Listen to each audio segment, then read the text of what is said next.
প্রশ্নোত্তর corona virus অনুষ্ঠানে আপনাদের সবাইকে স্বাগত জানাচ্ছি। আমি আফসারউদ্দিন। আপনারা জানেন যে প্রতিদিন আমরা করোনা সংক্রান্ত নানা রকম আপনাদের জিজ্ঞাসা করা প্রশ্নগুলোর উত্তর আমাদের বিশেষজ্ঞ ডাক্তাররা দিয়ে থাকেন। সেই ধারাবাহিকতায় আজও আমাদের সাথে দুজন যুক্ত আছেন। আমাদের সাথে আছেন মেজর ডাক্তার শেখ হাবিবুর রহমান, নাক কান গলা বিশেষজ্ঞ, হেড নেক সার্জন, সাবেক বিভাগীয় প্রধান, সশস্ত্র বাহিনী হাসপাতাল। সেই সাথে আমাদের সাথে একজন পুষ্টিবিদ আছেন সামিয়া তাসনিম। আপনাদের দুজনকে আমাদের আজকের প্রশ্নোত্তর করোনা ভাইরাস অনুষ্ঠানে স্বাগত জানাচ্ছি। জনাব ডাক্তার শেখ হাবিবুর রহমান, আপনাকে দিয়ে শুরু করব। মূলত আমরা যেই চিত্রটি এই মুহূর্তে দেখতে পাচ্ছি, বাংলাদেশ সহ সারা বিশ্বে কিন্তু ভ্যাকসিন নিয়ে বেশ আলোচনা সরগরম সব প্ল্যাটফর্মে। সেক্ষেত্রে একটি কথা আমরা শুনতে পাচ্ছি যে মূলত ভ্যাকসিনটা বাংলাদেশে উৎপাদন করা যায় কিনা বা উৎপাদন প্রক্রিয়ায় আনা যায় কিনা, সেক্ষেত্রে সরকারিভাবেও নানা জল্পনা কল্পনা চলছে, আলোচনা চলছে, চেষ্টা চলছে। সেক্ষেত্রে একটা প্রশ্ন থেকেই যায় যে বাংলাদেশের আসলে সক্ষমতা কতটুকু আছে, বাংলাদেশ ভ্যাকসিন উৎপাদনে কতটা ভূমিকা রাখতে পারে, ভূমিকা রাখলে বাংলাদেশের লাভ কোথায় আছে? ডাক্তার শেখ হাবিবুর রহমান। আচ্ছা, ধন্যবাদ আপনাকে। অ্যাকচুয়ালি আপনি জেনে থাকবেন যে বাই দিস টাইমে গ্লোব ফার্মাসিউটিক্যালস তারা কিন্তু একটা ভ্যাকসিন উৎপাদন করেছেন এবং সেই ভ্যাকসিন টোটাল ভ্যাকসিন তালিকার মধ্যে 11তম পজিশনে আছে বাংলাদেশ। আচ্ছা, অতএব বাংলাদেশ ইতিমধ্যেই প্রস্তুতি করেছেন এবং বাংলাদেশ যেহেতু এটা করার মতো যোগ্যতা রাখে বলেই তারা করেছে। আচ্ছা, এবং এই ভ্যাকসিনটা যখন বাজারে আসবে, আমার দৃঢ় বিশ্বাস এই যে আমাদের সাউথ এশিয়ান যে রিজন গুলো আছে, বিশেষ করে আপনারা জানেন যে করোনা এক এক সময় এক এক দেশে এক এক টেম্পারেচারে এক এক আবহাওয়ায় এক এক ভাবে বিহেভ করে। তো এই সাউথ এশিয়ায় মোটামুটি টেম্পারেচারটা একই রকম। করোনা আপনার 360 বার চেঞ্জ করছে আপনার ইটালিতে, স্পেনে এবং আমেরিকাতে, কিন্তু বাংলাদেশে 590 বার তারা চেঞ্জ করছে। এরা এত চেঞ্জেবল। তো সেইভাবে হিসাব করলে বাংলাদেশে এই ভ্যাকসিনটা এই আমাদের এই রিজিয়নে, বিশেষ করে আপনার এই যে সাউথ এশিয়ান রিজন যেটা আছে বা এশিয়ার যে সমস্ত কান্ট্রিতে তাপমাত্রা অনেক বেশি, সেই সব ক্ষেত্রে অত্যাধিক কার্যকরী ভূমিকা রাখবে ইনশাল্লাহ। এবং ভ্যাকসিন তো আপনারা জানেন যে বাই দিস টাইমে সারা বিশ্বে একটা ভ্যাকসিন যেমন বিশ্ব মহামারীর এগেইনস্টে তৈরি হয়েছে, তেমনি ভ্যাকসিনটাও এখন বিশ্ব বাণিজ্যে এই নিয়ে আরেক মহামারীর সৃষ্টি হয়েছে, যে কারণে ভ্যাকসিন আসতে দেরি হচ্ছে। এর মধ্যে যদি বাংলাদেশ ভ্যাকসিনটা বের করে ফেলতে পারে কোনোভাবে, তাহলে আমার দৃঢ় বিশ্বাস যে এটা বাংলাদেশ একটা চমৎকার দৃষ্টান্ত সৃষ্টি করবে এবং এটা ইনশাআল্লাহ সারা বিশ্বে এটা নাড়া দেবে। আমি সেটাই আমার প্রত্যাশা। জি, ধন্যবাদ ডাক্তার শেখ হাবিবুর রহমান। আপনি আমাদের সাথে যুক্ত আছেন, যুক্ত থাকুন। আমরা একটু আমাদের সাথে একজন পুষ্টিবিদ আছেন সামিয়া তাসনিম, আপনাকে স্বাগত জানাচ্ছি আমাদের আজকে শোতে। মূলত প্রাকৃতিক ভ্যাকসিন বলছেন ডাক্তাররা, যেটি হচ্ছে মানুষের পুষ্টির দিকটা ঠিক রেখে অ্যান্টিবডি তৈরি করা। সেই প্রাকৃতিক ভ্যাকসিনের জায়গাটা বাংলাদেশে কতটা নিশ্চিত করা যাচ্ছে, মানুষ কতটা সচেতন হচ্ছে, কি দেখছেন? সামিয়া তাসনিম, কি বলবেন এই বিষয়ে? আচ্ছা, ধন্যবাদ ভাইয়া।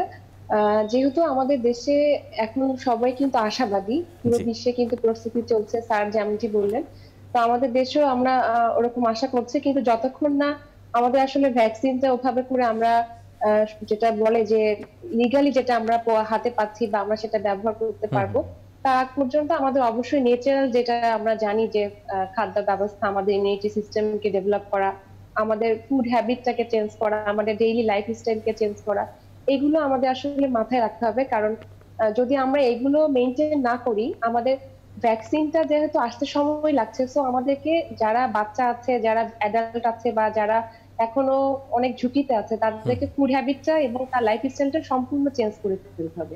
আদারওয়াইজ যদি তারা কোনো রকম করোনা এফেক্টেড হয়, তখন দেখা যাবে তাদের কমপ্লেক্সিটি বা তাদের প্রবলেমটা অনেক বেশি হয়ে যাচ্ছে এবং তাদেরকে তখন সার্ভাইভ করানোটা খুব ডিফিকাল্ট হয়ে যাচ্ছে। সো ভ্যাকসিনটা যেরকম আমরা আশাবাদী, ঠিক একইভাবে আমাদের সেই সাথে আমাদের লাইফ স্টাইল এবং আমাদের খাদ্যাভ্যাসটা অবশ্যই পরিবর্তন করতে হবে এবং এটা ধারাবাহিকতাটা আমাদের সারা জীবন মেনটেন করতে হবে। জি, ধন্যবাদ সামিয়া তাসনিম। ডক্টর শেখ হাবিবুর রহমান, আরেকটা প্রশ্ন এখন ঘুরে ফিরে আসছে যে প্রান্তিক জনগোষ্ঠী যারা আছে, আমরা জানি যে ঢাকা শহরের সবচেয়ে বেশি আক্রান্ত এবং মৃত্যুর সংখ্যা আমরা পেয়েছি এতদিন, কিন্তু এখন যেটি আরও আশঙ্কা জাগাচ্ছে প্রান্তিক জনগোষ্ঠীও কিন্তু আক্রান্ত হচ্ছে, যেহেতু তারা তাদের অনেক সুযোগ সুবিধাই কিন্তু হাতের নাগালে থাকে না। সেক্ষেত্রে প্রান্তিক জনগোষ্ঠীর এই সংক্রমণের সংখ্যা যদি বাড়তে থাকে, শঙ্কাটা কোন জায়গায় আসলে জাগে, কি বলবেন এই বিষয়ে? অ্যাকচুয়ালি ধন্যবাদ। প্রান্তিক জনগোষ্ঠী হোক আর ঢাকা শহরেই হোক, আপনি যেমন বলবেন যে রুরাল এরিয়া বা আরবান এরিয়া, যেটাই বলেন না কেন, প্রকৃতপক্ষে করোনার চিকিৎসা কিন্তু এখন মোটামুটি সিমটোম্যাটিক, এবং এই চিকিৎসা সম্বন্ধে যেমন আপনারা মিডিয়া কর্মীরা প্লাস আমরা চিকিৎসকরা টেলিমেডিসিনের মাধ্যমে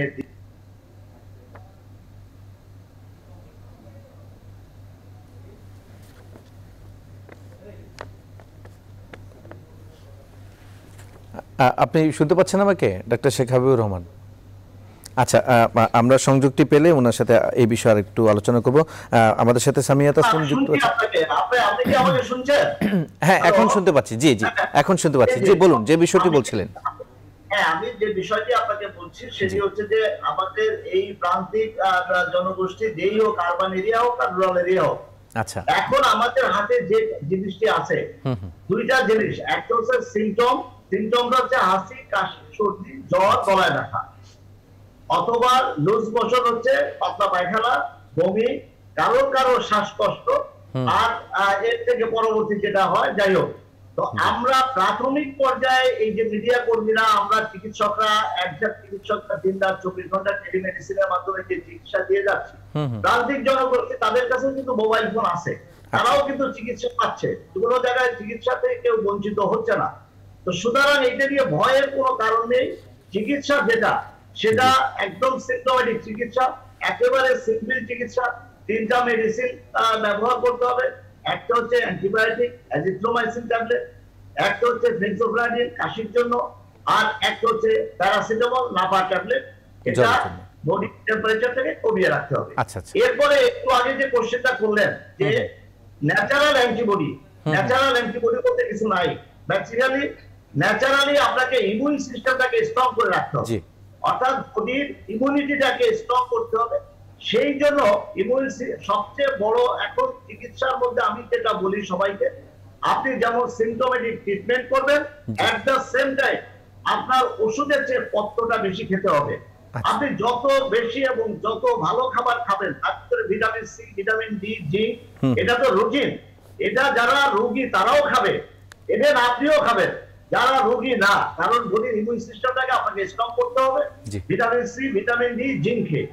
আর আপনার ভালো খাবার খেতে হবে, যেমন মুরগির মাংস, ডিম, এগুলি আপনাকে খেতে হবে। ভেজিটেবলস, রাইস একটু কম খেতে হবে।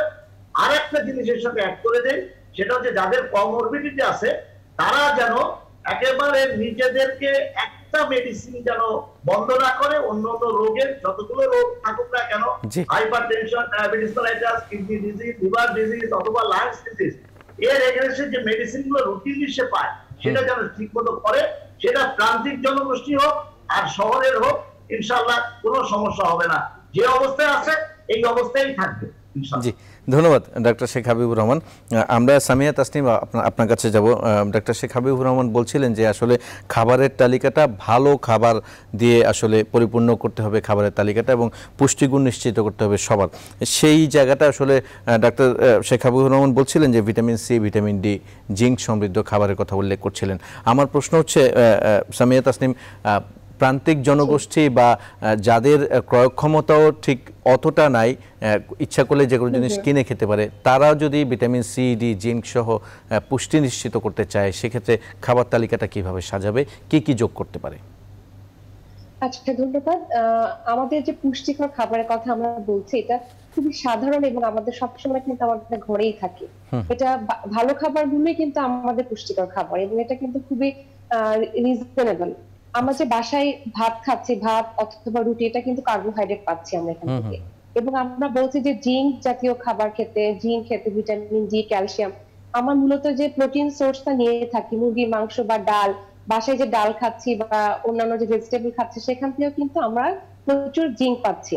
আমাদের মনে রাখতে হবে যে প্রতিদিন মাছ কিনে খাচ্ছি, যে বাসায় ডিম খাচ্ছি, ডাল খাচ্ছি, এটা প্রতিদিন সকাল থেকে রাত পর্যন্ত 3 বেলা যে মেইন মিল, সেখানে আমাদের অবশ্যই একটা পোর্শন সকালে ডিম সিদ্ধ, দুপুরে মাছের সাথে ডাল অথবা মাংসের সাথে ডাল, রাতের বেলা মাছের সাথে ডাল, অথবা মাছ যদি নাও হয় সেক্ষেত্রে ডাল দিলেও কিন্তু আমাদের প্রোটিন, কারণ আমরা জানি যে করোনার সময় কিন্তু প্রোটিন যারা এফেক্টেড হচ্ছে প্রোটিনের সোর্সটা তাদের খুব ইম্পর্টেন্ট, সেই সাথে জিঙ্কটাও কিন্তু তারা পাচ্ছে। আচ্ছা, এবং আরো যে ভিটামিন সি কিন্তু মেইন সোর্স হচ্ছে আমাদের যে দেশি ফল, আমরা, জাম্বুরা, পেয়ারা, আমলকি, এগুলো কিন্তু প্রচুর ভিটামিন সি, এবং এগুলো আমাদের যে পুরো বাংলাদেশের সব জায়গাতেই কিন্তু এগুলো অ্যাভেলেবল।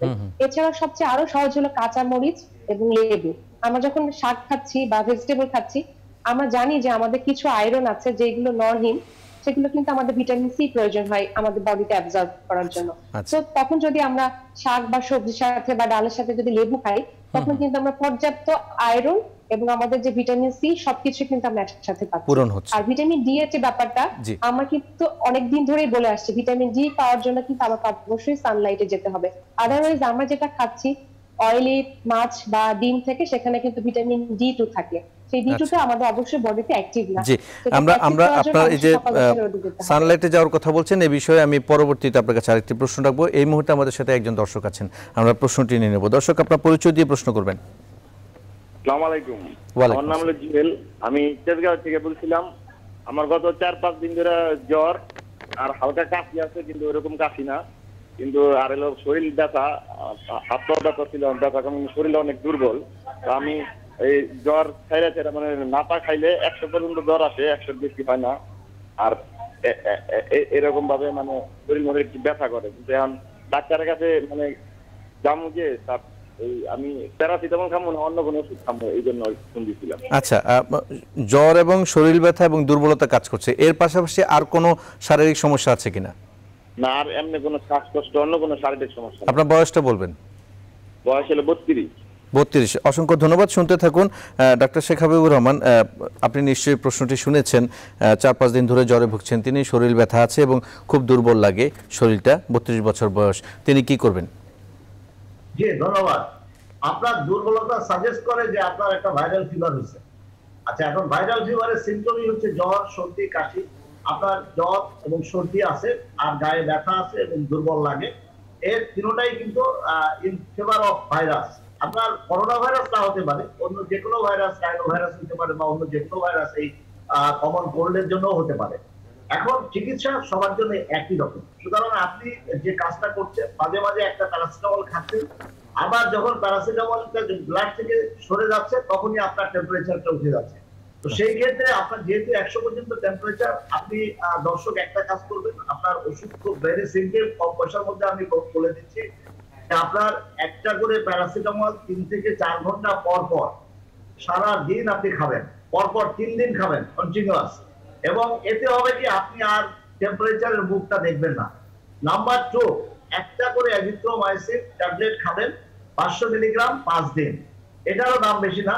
এরপরে আপনি যেটা করবেন সেটা হচ্ছে, যদি আপনার কাশি থাকে তাহলে হিস্টাসিন ট্যাবলেট, খুব কম দাম, হিস্টাসিন ট্যাবলেট 4 মিলিগ্রাম একটা করে দিনে 3 বার, তাহলে আপনার 3টা জিনিসই যথেষ্ট হয়ে যাবে আপনাকে টেম্পারেচারটা কমানোর জন্য।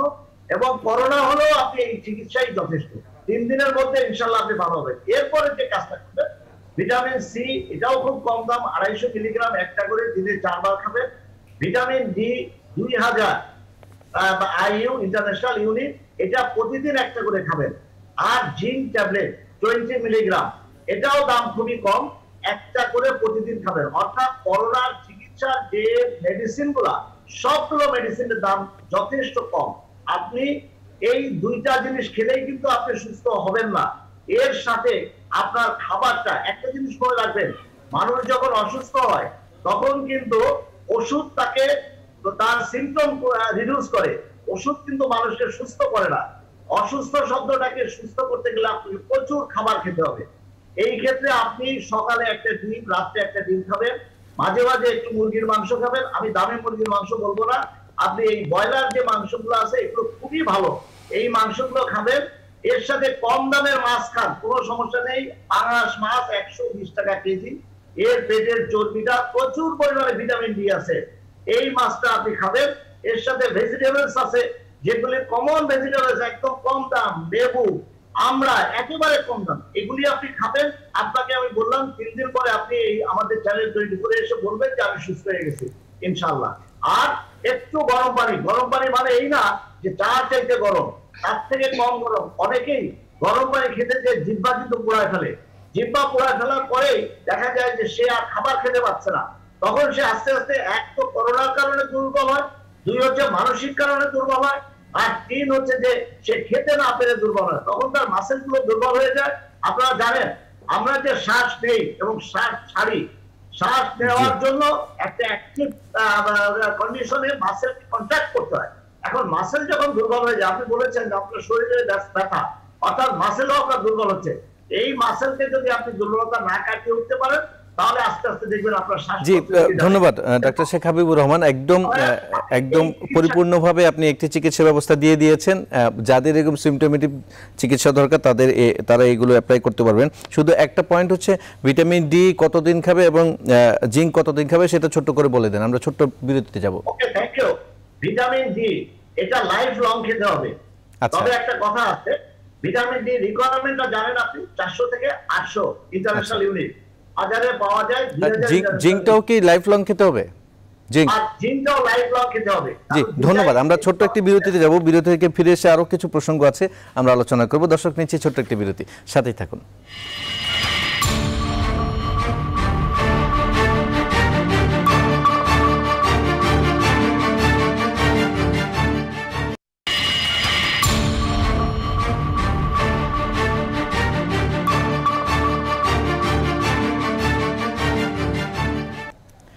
বিরতির পর আবারও স্বাগত প্রশ্নোত্তর করোনা ভাইরাস অনুষ্ঠানে। আমাদের সাথে মেজর ডাক্তার শেখ হাবিবুর রহমান আছেন পুষ্টিবিদ সামিয়া তাসনিম। সামিয়া তাসনিম, আপনার কাছে যাব। মূলত এর আগে ডাক্তার শেখ হাবিবুর রহমান খুব সুন্দর করে ভিটামিন ডি সম্পর্কে একদম ডিটেলস বলে দিয়েছেন যে ভিটামিন ডি সংক্রান্ত কী ধরনের ট্যাবলেট খেতে হবে, কিভাবে সেবন করতে হবে, কতদিন খেতে হবে। আপনার কাছে জানতে চাওয়া যে আপনারা বলছেন যে বারবার রোদ হচ্ছে ভিটামিন ডি এর অন্যতম উৎস, কিন্তু অতিরিক্ত রোদ অনেকে বলছেন বিপজ্জনক।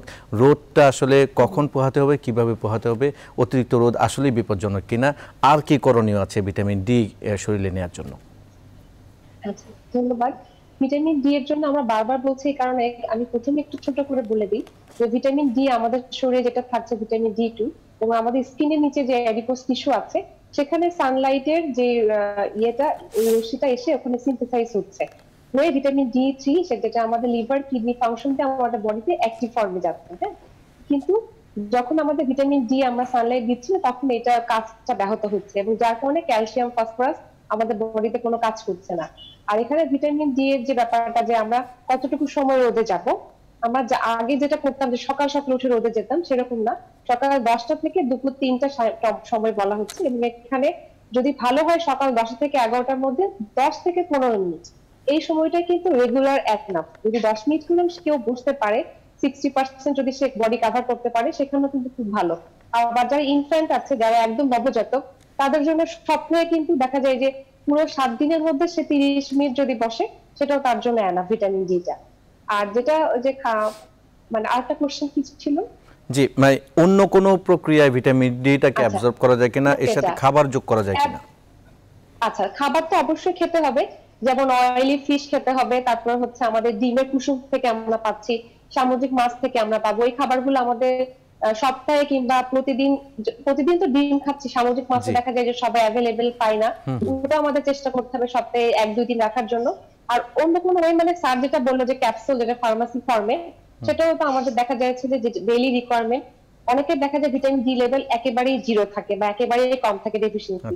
সবচেয়ে বেটার হলো যদি কেউ জেনে নেয় যে তার ভিটামিন ডি লেভেলটা তার কেমন আছে, মানে যেটা 25 হাইড্রক্সি ভিটামিন, যেটা সেটা জেনে নিলে কিন্তু সে কতটুকু, মানে স্যার যেটা বললো যে কত গ্রাম বা কত আয়ু সে গ্রহণ করবে, হ্যাঁ, এটা ডক্টরের কাছে জেনে নিলে সবচেয়ে ভালো। দেখা গেল সে অতিরিক্ত খেয়ে ফেলছে, তার অতিরিক্ত ভিটামিন ডি গেলেও কিন্তু প্রবলেম, তখন আবার দেখা যাবে ক্যালসিয়াম অতিরিক্ত মাত্রায়। সেক্ষেত্রে আসলে ভিটামিন ডি লেভেলটা আসলে পরীক্ষা করে নিয়ে তারপরে ডাক্তারের পরামর্শ নিয়ে মাত্রাটা ঠিক করবেন। ধন্যবাদ সামিয়া তাসনিম। আমাদের সাথে এই মুহূর্তে একজন দর্শকও যুক্ত হয়েছেন, আমরা একটি প্রশ্ন নিব। দর্শক, পরিচয় দিয়ে প্রশ্ন করবেন। আসসালামু আলাইকুম। ওয়ালাইকুম আসসালাম। আমি মোহাম্মদ মিজানুর রহমান বলছি পাবনা থেকে। আমি মানিকগঞ্জে আমি একটা এনজিওতে চাকরি করি। এক সপ্তাহ আগে আমার এক কলিগের ম্যানেজারের করোনা পজিটিভ ধরা পড়ে, ঠিক আছে? জি। তারপরে সন্দেহপ্রসূত ভাবে আমাদের কর্তৃপক্ষ বললো যেহেতু পজিটিভ ধরা পড়ছে তাহলে অফিসের সব কলিগকে করোনা টেস্ট করাতে হবে। তা আমরা 29 তারিখে, আগস্টের 29 তারিখে মানিকগঞ্জ সদরে গিয়ে 4 জন স্যাম্পল দিয়ে আসি। আপনার 31 তারিখে দুপুরে পরে আমাদের উপজেলা কমপ্লেক্স থেকে ফোন দিয়ে বললো যে আমরা 3 জন করোনা পজিটিভ। আচ্ছা। বাট আমাদের ভিতর কোনো সিমটম নাই, বিশেষ করে আমার গলা ব্যথা নেই, জ্বর নেই, ঠান্ডা নেই, সর্দি নেই, কোনো কিছুই নেই। কিছুই নেই? কিন্তু আমার না, কোনো কিছুই নেই। আমি সম্পূর্ণ সুস্থ এবং আমি স্ট্রং। বাট আমার একটু ব্লাড সুগার আছে, কিন্তু আমি খুবই স্ট্রং। আমি কোনো প্রবলেমই নেই, আমার কোনো ঠান্ডা নেই, সর্দি নেই, জ্বর নেই, হাঁচি নেই। তবে আগস্টের 5 তারিখে আমার জ্বর আসছিল, 103 ডিগ্রি জ্বর আসছিল এক রাতের জন্য। আমি না পাই এবং এক্সট্রা খেয়েছিলাম। এক রাতে গাও ঘেমে জ্বরটা নাই হয়ে গেছে, ওই যে গেছে, পরে আর কোনো জ্বর আসে নাই। আপনার বয়সটা বলবেন? বয়স 37। 37। ধন্যবাদ, শুনতে থাকুন। ডাক্তার শেখ হাবিবুর রহমান, উনার হচ্ছে কোনো সিমটম নেই, আপনি পুরো প্রসঙ্গটা শুনেছেন, কোনো সিমটম নেই, তবে উনার একটাই ইয়ে আছে, হচ্ছে উনার ব্লাড সুগার আছে। কি পরামর্শ থাকবে তার জন্য?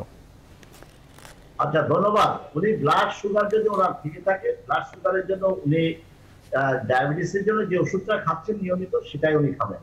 ওনাকে আমি একটা উদাহরণ দিই, তাহলে উনি বুঝে ফেলবেন। আমার শ্বশুরের বয়স 85 ইয়ার্স এবং তিনি অ্যাসিম্পটোমেটিক করোনা পজিটিভ, অর্থাৎ তারও ওনার মধ্যে কোনো রকম কোনো সিমটম ছিল না, এবং সে হাসপাতালে ভর্তি থাকা অবস্থায় কিন্তু তার করোনা পজিটিভ হয় এবং তাকে আইসোলেশনে পাঠানোর সিদ্ধান্ত হয়। পরে আমি ওনাকে বাসায় নিয়ে এসে আমি ট্রিটমেন্ট করি এবং 15 দিন যাবত ট্রিটমেন্ট করার পরে 15 দিন পরে ওনার নেগেটিভ। ওনারও কিন্তু ডায়াবেটিস ছিল, ওপেন হার্ট সার্জারি ছিল, বয়স কিন্তু 85 বছর ছিল। এখন দর্শক, আপনি নিঃসন্দেহে বুঝতে পারছেন যে আপনার প্রশ্নের উত্তরটা কি। আপনি বিন্দু মাত্র এই ঘাবড়াবেন না। বহু লোক আছে যাদের করোনা টেস্টই করা হয় নাই। এখন যদি র্যান্ডম টেস্ট করা হয়, অনেকেরই দেখা যাবে যে আপনার করোনা পজিটিভ। ভয়ের কিচ্ছু নাই। করোনা সিম্পল সিম্পটোমেটিক ট্রিটমেন্টটা খাবেন। তবে একটা কথা বলি আপনাকে, আপনি ভালো খাবারগুলো এখন খাবেন, ভিটামিন সি, ভিটামিন ডি আর জিঙ্ক খাবেন রুটিনলি। তাতে যদি করোনা আপনার আবারও হয় অর্থাৎ আপনার ভয়ের কিছু নাই। তখন আমরা ওই যে সিম্পটোমেটিক যে ট্রিটমেন্ট দিছে, অ্যাজিথ্রোমাইসিন, নাপা ট্যাবলেট আর ফ্লেক্সোফেনাডিন খেলেই আপনি সুস্থ থাকবেন ইনশাআল্লাহ। আপনার কলিগদেরকেও সেইভাবে বলুন। জি, ধন্যবাদ ডাক্তার শেখ হাবিবুর রহমান। সামিয়া তাসনিম, আপনার কাছে যাব। মূলত বর্তমান সময়ে সব কিছু খুলে দেওয়া হয়েছে, সবাই কর্মস্থলে ছুটছে, সবাই ঘরের বাইরে বের হচ্ছে, কিন্তু স্বাস্থ্যবিধি মানার ক্ষেত্রে আসলে অনেকখানি ঘাটতি লক্ষ্য করা যাচ্ছে। সেই ক্ষেত্রে জাঙ্ক ফুড কিন্তু এখন আবার অভ্যাসে পরিণত হচ্ছে অনেকে কিন্তু বাইরের খাবারে অভ্যস্ত হচ্ছেন। এই বিষয়ে যদি বলতেন যে জাঙ্ক ফুড এই মুহূর্তে কতটা স্বাস্থ্যকর মানুষের জন্য? ধন্যবাদ। জাঙ্ক ফুড কিন্তু খুব মুখরোচক এবং খুবই টেস্টি একটা ফুড, কারণ এর মধ্যে অনেক ধরনের ইনগ্রেডিয়েন্টস ব্যবহার করা হয়, যেটা আসলে আমাদের টেস্ট সেটাকে আরো বেশি বাড়িয়ে দেয়, আমাদের খেতে অ্যাট্রাকটিভ হয়ে যাচ্ছে। তো এই খাবারগুলো আমরা অনেক আগে থেকেই জানি এগুলো আমাদের জন্য খুবই খারাপ। বিশেষ করে করোনার সময় কিন্তু আমরা যে বারবার বলছি আমাদের বডিতে রোগ প্রতিরোধ ক্ষমতা বাড়াতে হবে, যখনই আমরা জাঙ্ক ফুড খাচ্ছি বা খুব অয়েলি খাবার বা অন্য ফুড অ্যাডিটিভস খাচ্ছি, তখন কিন্তু স্বাভাবিক আমাদের বডির যে যেটা বলছি যে ওয়েট বেড়ে যাওয়া বা ভেতরে যে কোলেস্টেরলের মাত্রাটা বেড়ে যাওয়া, আরো বডির কিছু দেখা যাচ্ছে ইমব্যালেন্স হচ্ছে, এবং সেই ইমব্যালেন্স থেকে কিন্তু দেখা যায় তার যে বডি নিউট্রিয়েন্টস অ্যাবজর্পশন সেখানেও কিন্তু বাধা দিতে পারে। যেমন অনেকেই দেখা যাচ্ছে যে চা কফিটা বেশি খাচ্ছে, বাইরে অনেক ভাজা পোড়া তেল খাচ্ছে, স্যাচুরেটেড ফ্যাট ইনটেক বেশি হচ্ছে, ট্রান্স ফ্যাট ইনটেক বেশি হচ্ছে, সেক্ষেত্রে কিন্তু তার বডি ইমিউনি সিস্টেমেও কিন্তু সেখানে বাধা দিবে, প্লাস তার যতটুকু ইমপ্রুভ হওয়ার কথা সেটা কিন্তু হচ্ছে না। তো এবং এই কারণে বলবো যে স্বাস্থ্যবিধি মানাটা যেমন জরুরি, সেই সাথে তার শরীরকে সুস্থ রাখাটা তার নৈতিক দায়িত্ব আমি মনে করি। সেই দিক থেকেও তার এখান থেকে বিরত থাকা। এজন্য অনেকে কিন্তু এই ফাস্ট ফুড জাতীয় খাবারগুলো বাসায় তৈরি করেও খাচ্ছেন, সেটা আসলে কতটা স্বাস্থ্যসম্মত, সেটা খাওয়া যায় কিনা ছোট্ট করে বলবেন। আচ্ছা, ছোট করে যেটা বলবো যে স্বাস্থ্যকর উপায়ে যদি খাওয়া হয়, তারপরও কিছু কিছু ইনগ্রেডিয়েন্ট যেটা আমাদের জন্য ঠিক না। আমরা অনেকে কিন্তু জানি না যে আমাদের বডির রিকোয়ারমেন্টটা কি। অনেকে ওভারওয়েট আছেন, তারপরেও কিন্তু তারা বাসায় মনে করছে খেলে ভালো, কিন্তু না, তার জন্য যদি সে অতিরিক্ত ক্যালোরি যেমন কার্বোহাইড্রেট বা ফ্যাট যদি বেশি ইনটেক করে, দিনের শেষেও কিন্তু তার ক্যালোরি বেশি হচ্ছে এবং তার বডিতে সেটা ফ্যাট হিসেবে স্টোর হচ্ছে, এবং যখন ফ্যাট হিসেবে স্টোর হবে তার কিন্তু ওখানে তার প্রবলেম দেখা দিবে। সো বাসায় করলেও কিন্তু সেটা আনহেলদি। জি ধন্যবাদ। বাসায় করলেও সেক্ষেত্রে আসলে সাবধানতা অবলম্বন করতে হবে। ডক্টর শেখ হাবিবুর রহমান, আপনার কাছে দুটো প্রশ্ন নিয়ে আমি যাব। একটি প্রশ্ন হচ্ছে, এটা অনেকের জানতে চাওয়া যে দ্বিতীয়বার আক্রান্ত হলে সেটা আদৌ কোনো ভয়ঙ্কর রূপ নিতে পারে কিনা করোনা। আর আরেকটি প্রশ্ন হচ্ছে অ্যান্টিজেন টেস্ট সম্পর্কে মানুষের একটু আগ্রহ আছে, সেটা সম্পর্কে একটু বলবেন বিস্তারিত। ধন্যবাদ আপনাকে। অ্যাকচুয়ালি আমাদের এখানে একটাই সম্ভাবনা আছে, এই সামনে যে শীতের মাস আসছে, এই শীতের মাসে কিছুটা প্রকোপ বৃদ্ধি পেতে পারে। আদারওয়াইজ খুব বেশি একটা আমাদের দেশে প্রকোপ বৃদ্ধি পাবে না, কারণ করোনা এখানে তেমন ভাবে প্রভাব বিস্তার করতে পারবে না। এই কথাটা আমি 19 মার্চে আমার একটা ভিডিও কনফারেন্সের মাধ্যমে বলেছিলাম।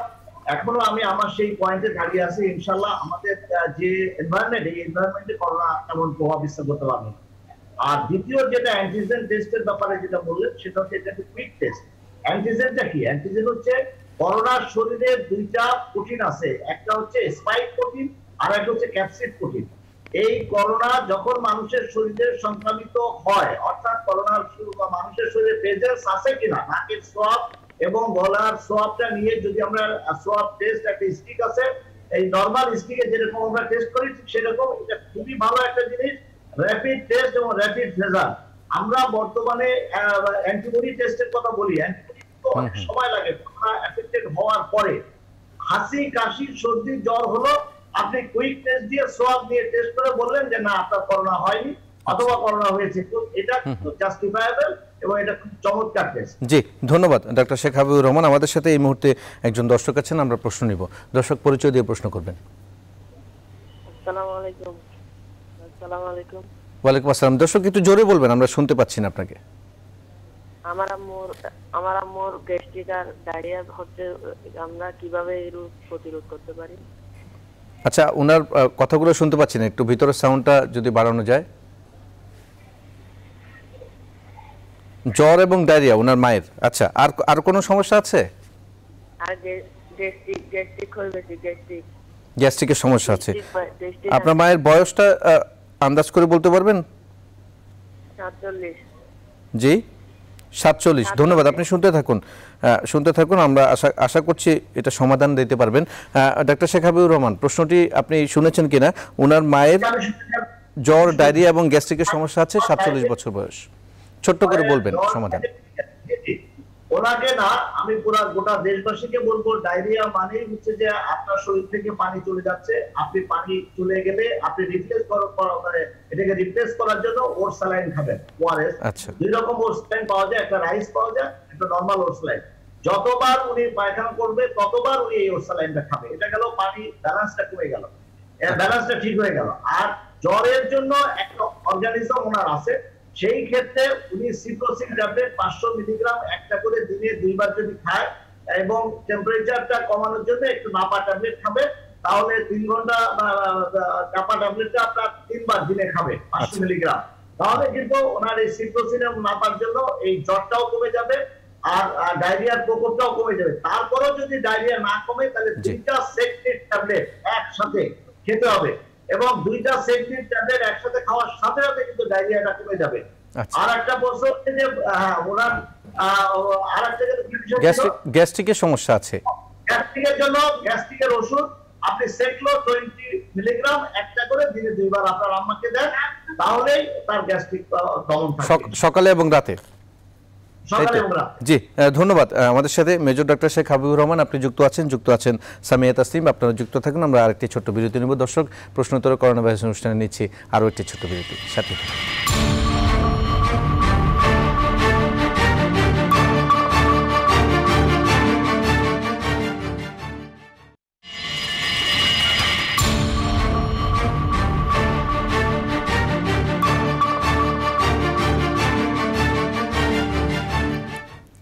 আরেকবার স্বাগত জানাচ্ছি প্রশ্নোত্তর করোনা ভাইরাস অনুষ্ঠানে। আমাদের সাথে মেজর ডক্টর শেখ হাবিবুর রহমান আছেন পুষ্টিবিদ সামিয়া তাসনিম। সামিয়া তাসনিম, আপনার কাছে যাব। মূলত করোনা থেকে যারা উঠে আসছেন বা সুস্থ হয়ে ফিরছেন, তারা কিন্তু অনেকেই অভিযোগ করছেন বা অনেকের যেটা বলছেন যে আসলে শারীরিকভাবে তারা অনেক বেশি দুর্বল হয়ে যাচ্ছেন করোনা থেকে উঠে আসার পরে। দুর্বলতা কাটিয়ে ওঠার জন্য তাদের করণীয় কি? দুর্বলতা কাটিয়ে ওঠার জন্য কোনো খাবার আপনি সাজেশন দিবেন কিনা? ধন্যবাদ। করোনা থেকে ওঠার পরে কিন্তু আসলে আমাদের মেইন প্রবলেমটা আমরা ফেস করছি, কারণ আমাদের অনেকগুলো প্রবলেম একসাথে হওয়ার কারণে দেখা যায় শারীরিক একটা দুর্বল বা যেটাকে ধকল বলি আমরা সেটাকে, যে আমাদের প্রচুর ক্যালোরি বহুল খাবার খেতে হবে। সেই ক্যালোরিটা যদি আমাদের কম হয়ে যায় তখন কিন্তু আমরা আরো বেশি উইক ফিল করি। এছাড়া আমাদের বডিতে দেখা যায় যে পানির যে একটা ঘাটতি তৈরি হয়, শরীরটাকে আমাদের হাইড্রেট করতে হবে।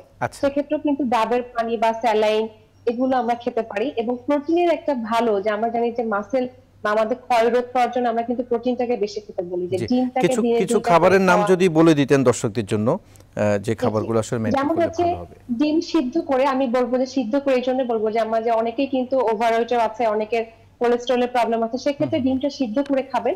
সকালে একটা খেতে পারেন, বিকালে একটা খেতে পারেন। মাছ মাংস আমরা কিন্তু কম্পারেটিভলি খুব কম খাই, চেষ্টা করবেন এই সময়টা বেশি খাওয়া। যেমন বাসায় দুপুরে 1 পিস মাছ যদি আপনি খান, এখন আপনি 2-3 পিস খাবেন। মুরগির মাংস 4 পিস খেলে এখন 4-5 পিস করে খাবেন। এবং দিনে একটা করে ডাব খাবেন। স্যালাইনটা যদি আপনার বিপি যদি নরমাল থাকে তাহলে আপনি স্যালাইনে দেখা যায় 2-3 বার করে একটা করে মিনিমাম খাবেন আর কি। এবং আপনার যেটা প্রনিং করা বলছে, উপরে আমাদের কিছু এক্সারসাইজ আছে, সেগুলো মেইনটেইন করতে হবে। সেটা করে দেখা যাবে যে তার ব্রিদিং প্রবলেমটা চলে যাবে এবং তার অক্সিজেন সাপ্লাইটা বডিতে ভালো হলে সে আরো বেটার ফিল করবে। এছাড়াও আরো যে খাবারগুলো আছে, ফলটা আমরা বলি যে মাইক্রোনিউট্রিয়েন্টস এর কিন্তু মেইন সোর্স হচ্ছে ফল এবং শাকসবজি। শাকসবজি আপনারা বাসায় যদি স্যুপ করে খেতে পারেন বা আলাদা রান্না করে খেতে পারেন, আর ফলটাকে আপনি 3 বার করেন, সকালে খাওয়ার পরে একবার খান, বিকালে একবার খান, আবার রাতে একবার করে খেতে পারেন। সেই ফলটা দেশি যে ফলগুলো আছে ভিটামিন সি যুক্ত, আমলকিটা মাঝে মাঝে একটু চিবিয়ে খেতে পারেন। পেয়ারাটা হয়তো আপনি একটা করে পেয়ারা ডেইলি খাবেন। বেদানা খাওয়া যেতে পারে, যাদের লুজ মোশনের প্রবলেম হচ্ছে তারা কিন্তু বেদানা খেতে পারে। এছাড়াও যে কাঁচা কলা তরকারিটা তারা খেতে পারে, লুজ মোশনটা দেখা যাবে চলে যাবে। এই ধরনের সবজি ফল দিনে ভাগ ভাগ করে নেওয়া, মাছ মাংস প্রোটিনটাকে বাড়তি করে, দুধ খাওয়া যেতে পারে। যদি কারোর দুধের সমস্যা না থাকে দুধ খাবে, আর যদি কারোর দুধের সমস্যা থাকে সে দই খাবে, কারণ প্রোবায়োটিকটা খুব ইম্পর্টেন্ট। প্রোবায়োটিকটা দইয়ের মধ্যে থাকে, সেক্ষেত্রে দইটা ভালো সোর্স। অনেকে পানি দিয়ে গুলিও খেতে পারে যদি তার পানি চাহিদাটা পূরণ করতে চায়। এভাবে যদি সে মোটামুটি একদিনের খাবার কমপ্লিট করে এবং এইভাবে যদি কন্টিনিউ করে, আশা করা যাচ্ছে যে সে ইনশাআল্লাহ বেটার ফিল করবে কয়েকদিনের মধ্যে। আচ্ছা, সেক্ষেত্রে বয়োবৃদ্ধ যারা থাকে তাদের জন্য আলাদা কোনো পরামর্শ থাকবে কিনা খাবারের এই বিষয়ে? জি, বয়স্ক যারা আছে তাদের অবশ্যই বিভিন্ন রোগগুলো থাকে, যেমন ডায়াবেটিস থাকতে পারে, অনেকের হাইপারটেনশন থাকতে পারে, অনেকের কোলেস্টেরল বা অথবা হার্টের প্রবলেম থাকতে পারে। সেক্ষেত্রে ডায়াবেটিস পেশেন্ট অবশ্যই তার গ্লুকোজের মাত্রা বা যে শর্করাযুক্ত খাবারগুলো এটা রিপিট করা যাবে না। তাকে দেখা যাবে যে 2 ঘন্টা পর পর তাকে কার্বোহাইড্রেট নিতে হবে। যেমন সকালে যদি সে রুটি ভাত যেটাই খাক তার সাথে আলু খাওয়া যাবে না, বা সেই সাথে যদি আবার সে কলা খেয়ে ফেলে সেটা করা যাবে না। হয়তো সকালে রুটি ভাত খেয়েছে সবজি দিয়ে, তার 1 ঘন্টা বা 2 ঘন্টা পরে সে হচ্ছে একটা কলা বা একটা বিস্কিট বা অন্য কোনো স্যুপ করে খেতে পারে। দুপুরবেলা আবার ভাত খাবে, ওই সময় আবার একই রকম। বিকালেও সে ফ্রুটস বা ফ্রুট সালাদ বা স্যুপ করে বা মাংসের স্যুপ করে খেতে পারে, রাতও একইভাবে খাবে। এবং সেক্ষেত্রে তার প্রোটিনের যেই ডিমান্ড, কিডনির রোগ থাকলে তাকে প্রোটিনের চাহিদাটা অবশ্যই আগে জেনে নিতে হবে কতটুকু ডেইলি রিকোয়ারমেন্ট আছে। এবং ডায়াবেটিস থাকলে তো বললামই যে শর্করা ইনটেকের ব্যাপারটা খেয়াল রাখতে হবে। আর কোলেস্টেরল যাদের আছে তাদের অয়েলি খাবারটা অ্যাভয়েড। অনেক ধন্যবাদ। অনেকগুলো খাবারের প্রসঙ্গ আপনি একদম সুন্দর করে বুঝিয়ে বলেছেন। আমাদের সাথে এই মুহূর্তে একজন দর্শক আছেন, আমরা প্রশ্ন নেব। দর্শক, আপনার পরিচয় দিয়ে প্রশ্ন করবেন।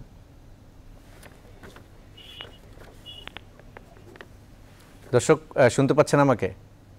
জি, হ্যালো। জি, বলুন, আপনার প্রশ্নটি বলুন। জি, আমি জামশেদ বলতেছি চট্টগ্রাম থেকে। আমার বিগত 5 মাস যাবত কাশি। আচ্ছা।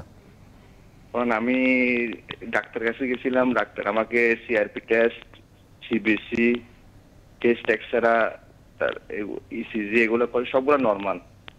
আচ্ছা। কিন্তু আমার ওই কাশিটা এখন কমতেছে না। কিন্তু ডাক্তার আমাকে ওষুধ দিচ্ছে, এখন বর্তমান দিচ্ছে মক্সাকালাপ 625, মোনাস 10, ফেক্সোপেনাডিন, তারপর ডক্সুবা 200। আমি আপাতত মক্সাকালাপটা খাচ্ছি না, এমনি আপাতত ফেক্সোপেনাডিন আর মোনাসটা খাচ্ছি। আচ্ছা। আর কোনো সমস্যা কি পাশাপাশি আছে আপনার? বাম পাশের সিনায় চিজটা একটু ব্যথা হয় আর কি কিছু খাওয়ার সময়। আচ্ছা। আপনার কি এটা শুকনো কাশি? জি, শুকনো কাশি। ধন্যবাদ। আপনি শুনতে থাকুন, আশা করছি আপনি সমাধান পাবেন। মেজর ডাক্তার শেখ হাবিবুর রহমান, আপনি প্রশ্নটি নিশ্চয়ই শুনেছেন দর্শকের, কি পরামর্শ থাকবে তার জন্য? দর্শক, আপনাকে আমি একটা কথা বলবো, আপনি কোনো ওষুধ খাবেন না। প্রথম হচ্ছে যে আপনি যতগুলো ওষুধ আপনাকে দিয়েছে আপনি আর এই ওষুধগুলো খাবেন না। আপনার যে কাশিটা হচ্ছে সেটা আপনার গলার থেকেই হচ্ছে, এবং আপনি কিন্তু গলার থেকেই আপনার কাশিটা উৎপত্তি হয়, এবং আপনি এখন কাশির জন্য এত বেশি ভীত যে কোনো মুহূর্তে যে কোনো লোক সমাগমে হয়তো আমার কাশি হতে পারে, অথবা কথা বলার আগে কাশি হতে পারে। তো সেই ক্ষেত্রে আপনি যে কাজটা করবেন, প্রতিদিন গরম পানি 4 থেকে কম গরম, 4 থেকে বেশি গরম দরকার নেই, 4 থেকে কম গরম আপনি এটা বারবার গড়গড়া করবেন এবং বারবার খাবেন এটা লবণ দিয়ে। এতে হবে কি আস্তে আস্তে আস্তে আস্তে আপনার ওইখানকার যে মিউকাস মেমব্রেন, সেই মিউকাস মেমব্রেন থেকে কাশিটা হচ্ছে, মাস্ট সেল রিলিজ করার ফলে সেটা প্রিভেন্ট হবে। একটা মাত্র হিস্টাসিন ট্যাবলেট আপনি খেতে পারেন সকালে, এবং একটা হিস্টাসিন ট্যাবলেট রাত্রে। যদি ঘুম আসে সেটা আপনি কমায় একটা করে নিয়ে আসবেন, মাত্র 4 মিলিগ্রাম। আর কোনো ওষুধ আপনার খাওয়া দরকার নেই। আপনি ভিটামিন সি খাবেন, ভিটামিন ডি খাবেন, জিঙ্ক খাবেন, এবং আপনি কমলা লেবু খাবেন প্রতিদিন, এবং আপনি এর সাথে লেবুর রস খাবেন, পেঁয়াজ, আদা, লেবুর রস এবং মধু এটা সংযুক্ত করে একটা মিক্সচার করে খাবেন। এটা না খেলেও আপনার সমস্যা নেই। আপনি যদি ভুলে যান, আমরা মনে না থাকে যে পেঁয়াজ, আদা এবং লেবুর রস তিনটা মিলায় 1 চামচ, এর সাথে মধু 1 চামচ, দেখবেন যে আপনার 1 মাসের মধ্যে কাশি বন্ধ হয়ে গেছে। কিন্তু আপনি যদি ওষুধ খান তাহলে আপনার ইমিউন সিস্টেমটা কিন্তু ফল করবে, দুর্বল হবে আস্তে আস্তে, এবং এই কাশি কিন্তু চলতেই থাকবে, এবং আপনি কিন্তু কাশি বন্ধ করতে পারবেন না। আপনার এটা অ্যালার্জিক কফ, আর আপনি খুঁজে বের করবেন কি কারণে আমার এই কাশিটা হচ্ছে। আপনার কি টেম্পারেচার ভেরিয়েশনের জন্য হচ্ছে, নাকি আপনার ডাস্টে যে হচ্ছে, নাকি আপনার ফিউম বা গ্যাসে যে হচ্ছে, নাকি ধুলাবালিতে হচ্ছে, এটা আপনি খুঁজে বের করেন। আপনার এটা অ্যালার্জিক কফ, ড্রাই কফ যেটা বলেছেন যথার্থ আমাদের যিনি পরিচালনা করছেন, এটা আপনার dry cough due to allergy. অর্থাৎ এই অ্যালার্জিটাকে আপনি আস্তে আস্তে আস্তে আস্তে নিজের হ্যাবিটে নিয়ে আসবেন, এবং আপনি এটাকে অ্যাডজাস্ট করে ফেলবেন বাই দিস টাইমে। দেখবেন যে আপনার এই কাশি আর থাকতেছে না। আর মাঝে মধ্যে যখন আপনি কোনো লোক সমাগমে যাবেন, তখন একটা ম্যান্টোস চকলেট অথবা একটা ঝাল চকলেট মুখের ভিতরে রাখবেন। দেখবেন যে এই সেলগুলো আস্তে আস্তে আস্তে আস্তে আপনার ব্রেন এখানে অ্যাডজাস্ট করবে যে আমি এই কারণে আমার এইগুলি ব্যবহার করতেছি। আলটিমেটলি দেখবেন যে এখানে কাশিটা অটোমেটিক্যালি, এটা অনেক সময় সাইকোলজিক্যাল কফ হয়ে যায় আর কি। তো আপনি অতিরিক্ত ওষুধ কিন্তু খাবেন না। একটাই বললাম, হিস্টাসিন ট্যাবলেট সকাল বিকেল খাবেন। ঠিক আছে? ধন্যবাদ ডাক্তার শেখ হাবিবুর রহমান, একদম সুন্দর করে ডিটেলস বলেছেন। সামিয়া তাসনিম, আপনার কাছে ছোট্ট করে জানতে চাওয়া যে লাইফস্টাইলে এই মুহূর্তে আমরা তো অনেক কিছু লাইফস্টাইলে যোগ করি, এই মুহূর্তে করোনার এই ক্রান্তিকালীন সময়ে লাইফস্টাইলে কী ধরনের পরিবর্তনগুলো একদম বাঞ্ছনীয় করতেই হবে, কি পরামর্শ থাকবে? আচ্ছা, ধন্যবাদ। বাঞ্ছনীয় বলতে প্রথমে কয়েকটা জিনিস আমি বলবো। সর্বপ্রথম হচ্ছে ডায়েট, তারপর হচ্ছে এক্সারসাইজ, তারপর হচ্ছে পর্যাপ্ত ঘুম এবং একটা মেন্টাল রিফ্রেশমেন্ট। এই জিনিসগুলো আমাদের অবশ্যই একদম ফিক্স করে নিতে হবে। যেমন ঘুমটা আমাদের দিনে মিনিমাম 8 ঘন্টা ঘুমাতে হবে। খাবারের যে ডায়েট বললাম, ডায়েট এই জন্যই বললাম, ডায়েট মানে হচ্ছে পথ্য, মানে আমরা স্বাভাবিক যে খাবার খাই সেরকম না, আমাদের বুঝে খেতে হবে। শর্করা কত পার্সেন্ট নিতে হবে, আমিষ কত পার্সেন্ট নিতে হবে, শাকসবজি ফলটাকে বাড়াতে হবে, এইগুলো আমাদের মিলিয়ে খাবারটাকে গ্রহণ করতে হবে। এবং এর সাথে এক্সারসাইজটা কেন বলছি, যে আমাদের ইমিউনিটি সিস্টেম ডেভেলপ করার জন্য কিন্তু আমাদের এক্সারসাইজ বাধ্যতামূলক। কারণ যখন আমরা এক্সারসাইজ করছি তখন কিন্তু আমাদের যে হোয়াইট ব্লাড সেল সেখানেও কিন্তু দেখা যাচ্ছে কাজ করছে, এবং আমাদের যে রোগ প্রতিরোধ ক্ষমতা সেটাও কিন্তু ডেভেলপ হচ্ছে। এছাড়াও আমাদের যে মেন্টাল আমার স্ট্রেস রিলিজ গুলি সেটাও কিন্তু এক্সারসাইজের মাধ্যমে হচ্ছে। সো খাবারটা যেমন ইম্পর্টেন্ট, সেই সাথে এক্সারসাইজ, সেই সাথে ঘুম, এবং সেই সাথে আমাদের মেন্টাল রিফ্রেশমেন্ট। ধন্যবাদ। একটা জিনিসকে ঠিক করে ফেলা। জি, সামিয়া তাসনিম, অসংখ্য ধন্যবাদ। সেই সাথে ধন্যবাদ মেজর ডাক্তার শেখ হাবিবুর রহমান, আপনাদের দুজনকে অনেক ধন্যবাদ। আমাদের আজকের অনুষ্ঠানে যুক্ত হয়ে অনেকগুলো প্রসঙ্গ, অনেকগুলো পরামর্শ আপনারা দিয়েছেন দর্শকদের জন্য। সেই সাথে দর্শক, আপনাদেরও ধন্যবাদ জানিয়ে শেষ করছি এখনকার প্রশ্ন উত্তর করোনা ভাইরাস অনুষ্ঠান। পরবর্তী পর্ব দেখার আমন্ত্রণ রইল। সবাইকে ধন্যবাদ।